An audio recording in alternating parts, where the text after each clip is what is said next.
Nuclear power stations produce electricity, which of course is extremely useful. However, they also make radioactive waste.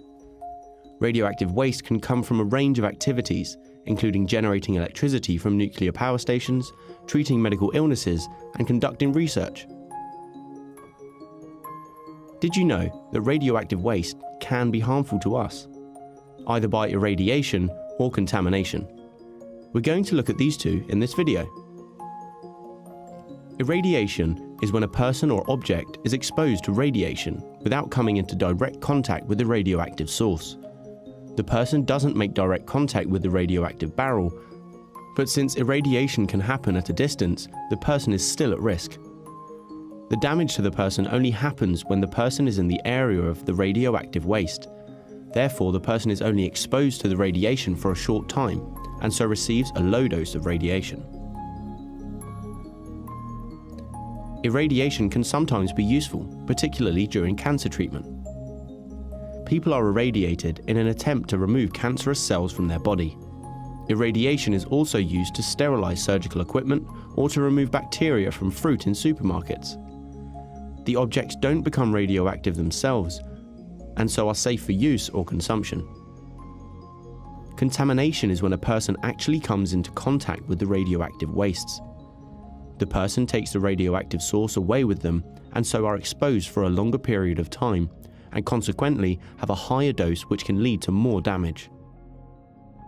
Contamination can happen in a variety of ways, from picking up a source, to breathing it in, and to ingesting it. Contamination is used in medicine by injecting radioactive tracers into the body to see possible blockages. Radioactive tracers are also used to find leaks in water pipes. Radioactive waste can remain hazardous for a very short or a very long period of time, depending upon the different half-lives. Half-lives mean the level of hazard of the radioactive waste reduces with time. To learn more about half-lives, watch this video. If we start off with a kilogram of radioactive waste, that has a half-life of 100 years. After 100 years, we will have 500 grams of radioactive waste. After another 100 years, there will be 250 grams of it, and so on.